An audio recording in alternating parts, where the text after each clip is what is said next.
ಹೇ hi, very good morning. ಇವತ್ತು ನಾವು walk ಎಲ್ಲ ಮುಗಿಸಿ ಹೇಗೂ ನಾವು 1 ಅವರ್ ಮೇಲೆ ಮಾತಾಡ್ಕೊಂಡು ಕೂತಿರ್ತೀವಿ ಏನೇನೋ ವಿಷಯಗಳು. ಅದರಲ್ಲೂ ನನ್ನ ತಂಗಿ ಇದ್ದಾಳಲ್ಲ, ಇವಳು ತಲೆ ತಿಂತಾ ಇರ್ತಾಳೆ ಬೆಳಗ್ಗೆ ಹೊತ್ತಲ್ಲೇ. ಕಲರ್ ಹಾಕ್ಬಿಟ್ರಾ? ಅದು ಹಾಕಿ ಎಷ್ಟು ವರ್ಷ ಆಯಿತು? ನಿಮ್ಮ ಕಣ್ಣಿಗೆ ಕಾಣಿಸ್ತಿಲ್ಲ, ಇವತ್ತೇ ಕಾಣಿಸ್ತಿದ್ದ? ಕಾಣಿಸ್ತಿದೆಯಾ? ಆಯಿತು, ತುಂಬ ವರ್ಷ ಆಯಿತು. ಅಯ್ಯೋ, ನಮ್ಮನ್ನು ನೋಡಿದ್ರೆ ಉಳಿದು ಎತ್ತಾಕೋದು. ಬೆಳಗ್ಗೆನೇ ಚಳಿ ಮತ್ತು ರಾತ್ರಿ ಸರಿ ನಿದ್ದೆ ಇರಲಿಲ್ಲ.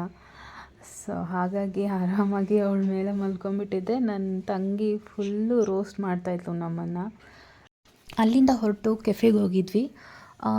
Coffee, tea or black tea ಈ ಥರ ಏನು ಅನಿಸುತ್ತೋ ಅದನ್ನು ಕುಡ್ಕೊಂಡು ಬೆಳಗ್ಗೆ ಹೊತ್ತು ಹಾಗೆ ಮನೆಗೆ ಹೊರಡ್ತಾ ಇದ್ವಿ. ಇವಳು ಸ್ವಲ್ಪ ನನಗೆ ಐಡಿಯಾಸ್ ಕೊಡ್ತಾಯಿದ್ಲು, ಹೇಗೆ ಅಕ್ಕ ನೀವು ಕ್ಯಾಮ್ರಾನ ಹೇಗೆ ಇಟ್ಕೋಬೇಕು ಅದನ್ನೆಲ್ಲ ನನಗೆ ಟೀಚ್ ಮಾಡ್ತಾಯಿದ್ಲು. ಬಿಕಾಸ್ ಅವಳು ಯೂಟ್ಯೂಬ್ ವ್ಲಾಗ್ಸ್ ಎಲ್ಲ ತುಂಬ ನೋಡ್ತಾ ಇರ್ತಾಳೆ ಅವಳಿಗೆ.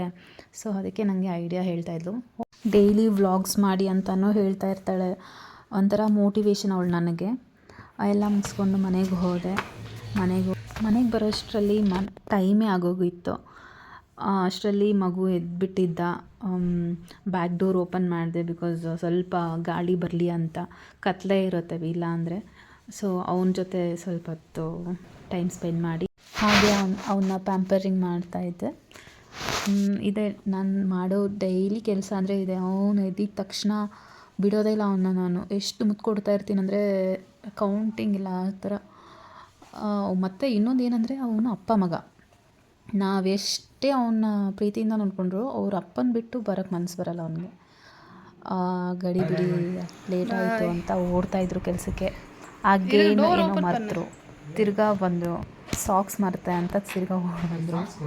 ಓಡೋಗಿ ಸಾಕ್ಸ್ ತೊಗೊಂಡು ಹಾಕ್ಕೊಂಡು ಆಮೇಲೆ ವರ್ಕಿಗೆ ಹೊರಟರು. ಡೈಲಿ ಇದ್ದಿದ್ದೆ ಮನೇಲಿ. ಏನಾದರೂ ಒಂದು ಮರೆತು ಹೋಗ್ತಾರೆ. ಒಂದು ಗಾಡಿ ಕೀ ಚೈನು, ಇಲ್ಲಾಂದರೆ ಆಫೀಸ್ದು ಬ್ಯಾಡ್ಜ್, ಈ ಥರ ಯಾವುದಾದ್ರೂ ಒಂದು ಹೋಗಿ ತಿರ್ಗಾ ಓಡಿ ಬರ್ತಾರೆ ಮನೆಗೆ. ಇದೇ ಅವ್ರದ್ದು ಕೆಲಸ. ಯಾಕೆ ಇಷ್ಟು ಫಾಸ್ಟಾಗಿ ಬರ್ತಿದ್ದಾರೆ ಅಂತ ನೋಡ್ತಿದ್ದೀರಾ? ತಿರ್ಗಾ ಬಾಯ್ ಹೇಳಕ್ಕೆ ಮರ್ತೋದ್ರು ನನ್ನ ಹತ್ರ. ಅದಕ್ಕೆ ಓಡಿ ಬಂದು ಬಾಯ್ ಹೇಳಿಬಿಟ್ಟು ಪದೇ ಹೋಗ್ತಾ ಇದ್ದಾರೆ. Free birds ಆಗಿಬಿಟ್ಟಿದ್ದಾರೆ.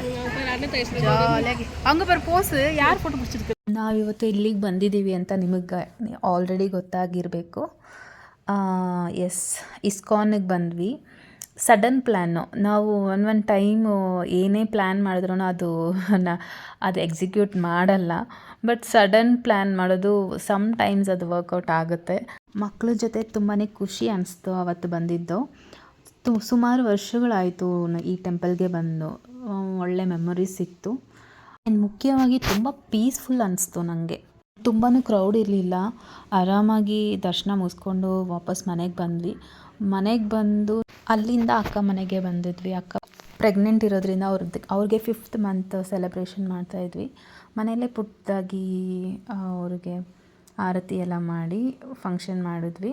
ನೋಡಿ ಏನೇನನ್ನ ಸಾಹಸ ಮಾಡ್ತಾರೆ ನಮ್ಮ ಅಕ್ಕ. She is a pregnant.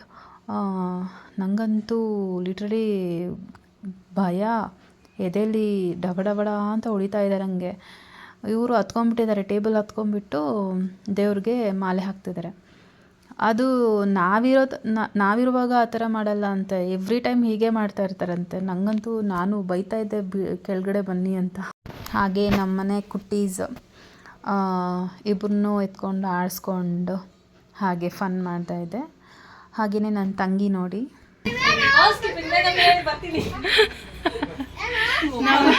ನಮ್ಮನೆ ಹೌಸ್ ಕೀಪರ್ ಇವರೇ. ಇವರು ಅವ್ರ ಅಕ್ಕ, ಇವರು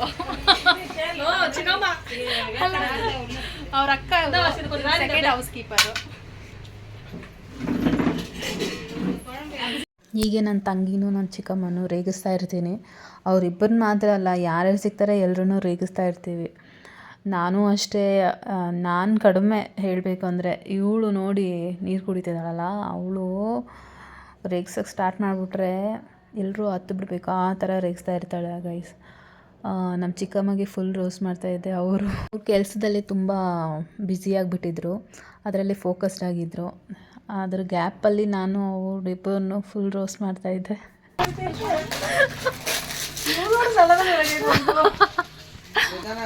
அப்படியே கேமரா கொஞ்சம் ரிட்டர்ன் பண்ண தெரியும் யாரு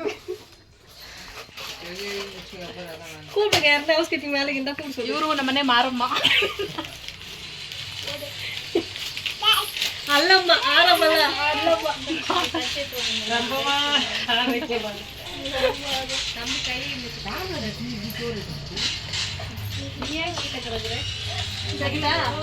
ಫೈನಲಿ ಪೂಜೆ ಶಾಸ್ತ್ರ ಎಲ್ಲ ಮುಗಿಸಿ ಎಲ್ಲರೂ ಖುಷಿಯಾಗಿದ್ದು ಮನೆಗೆ ಹೊರಟ್ವಿ. ಸೊ ಇಲ್ಲಿಗೆ ವಿಡಿಯೋ ಎಂಡ್ ಆಗ್ತಿದೆ. Thank you for watching guys.